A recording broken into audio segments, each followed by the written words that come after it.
अब्बास, मैंने मुख्तलिफ जब अरकान से पूछा तो वो पीटीआई के अंदर कहते हैं कि दो बड़े ग्रुप हैं। एक ग्रुप को परवेज़ खटक रिप्रेजेंट करते हैं और जॉइंट सेशन के वक्त भी 22 अरकान इनके साथ खड़े थे और गैस का ही बड़ा इशू था। और दूसरे ग्रुप को असद उमर और कुछ उनके साथ एमएनएज हैं, वो रिप्रेजेंट करते हैं। तो पीटीआई तो इस वक्त इंटरनल यूनिटी उसके लिए चैलेंज है इमरान खान के लिए। जी बिल्कुल मलिक साहब, एक बहुत बड़ा चैलेंज है। आज पार्लिमानी पार्टी की मीटिंग के अंदर जिस अंदाज के अंदर परवेज खटक साहब ने बात की है, साफ नजर आ रहा था कि डिवाइडेशन है।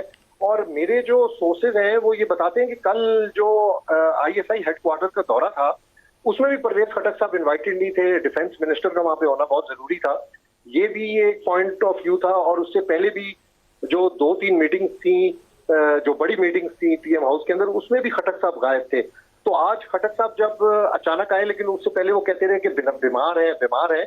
लेकिन आज जब वो पार्लिमानी पार्टी की मीटिंग के अंदर पहुंचे हैं तो उन्होंने बड़ा स्ट्रेट फॉरवर्ड अंदाज के अंदर उन्होंने कहा। लेकिन प्राइम मिनिस्टर ने भी बड़ा उनको स्ट्रेट फॉरवर्ड जवाब दिया कि मैं किसी सूरत आपसे ब्लैकमेल नहीं होऊंगा, आप मुझे सबके सामने यहाँ पर ब्लैकमेल करने की कोशिश कर रहे हैं। मेरे कौन से कारखाने हैं, मेरी कौन सी कोई ऐसी चीजें हैं कि आप मुझे ब्लैकमेल कर रहे हैं? मैं आपको कौन सा रोज बुलाकर वोट मांग रहा हूँ यहाँ पर?